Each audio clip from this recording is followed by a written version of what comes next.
2026 football বিশ্বকাপে অংশগ্রহণ নিয়ে ইরানকে ঘিরে তৈরি হওয়া ভিসা জটিলতার অবসান ঘটিয়েছে যুক্তরাষ্ট্র। দীর্ঘ অনিশ্চয়তার পর অবশেষে ইরান জাতীয় ফুটবল দলের সদস্যদের ভিসা দেওয়া হচ্ছে। ম্যাচ শুরুর মাত্র 10 দিন আগেই অনুমোদন পাওয়ায় স্বস্তি ফিরেছে দলটির শিবিরে। বিষয়টি জানিয়েছে শাফাক নিউজ।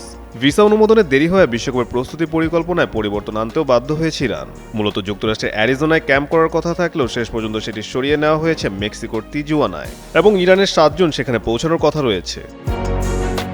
এদিকে ভিসা ইস্যুর ব্যাপারে আগে থেকে কঠোর অবস্থানের কথা জানিয়েছিল যুক্তরাষ্ট্র। দেশটির পররাষ্ট্রমন্ত্রী মার্কো রুবিও স্পষ্ট করে বলেছিলেন, ইরানের ইসলামিক রেভলিউশনারি গার্ড কর্পস IRGCর সঙ্গে সংশ্লিষ্ট কোনো ব্যক্তি বিশ্বকাপের প্রতিনিধি দলের সঙ্গে যুক্তরাষ্ট্রে প্রবেশ করতে পারবে না। মার্কিন কর্মকর্তাদের মতে খেলোয়াড়দের পাশাপাশি কোচ, ফিটনেস ট্রেনার এবং কিছু সহায়ক স্টাফের জন্য ভিসা অনুমোদন করা হয়েছে। তবে কোনো আবেদন প্রত্যাখ্যান করা হয়েছে কিনা সে বিষয়ে বিস্তারিত জানানো হয়নি। সংশ্লিষ্ট কর্মকর্তারা জানান, পাসপোর্ট ফেরত পাওয়ার পরই দলটি যুক্তরাষ্ট্র বা মেক্সিকোর উদ্দেশ্যে যাত্রা করতে পারবে। বিশ্বকাপের গ্রুপ জিতে থাকা ইরান তাদের প্রথম ম্যাচ খেলবে 15 জুন লস অ্যাঞ্জেলেসে নিউজিল্যান্ডের বিপক্ষে।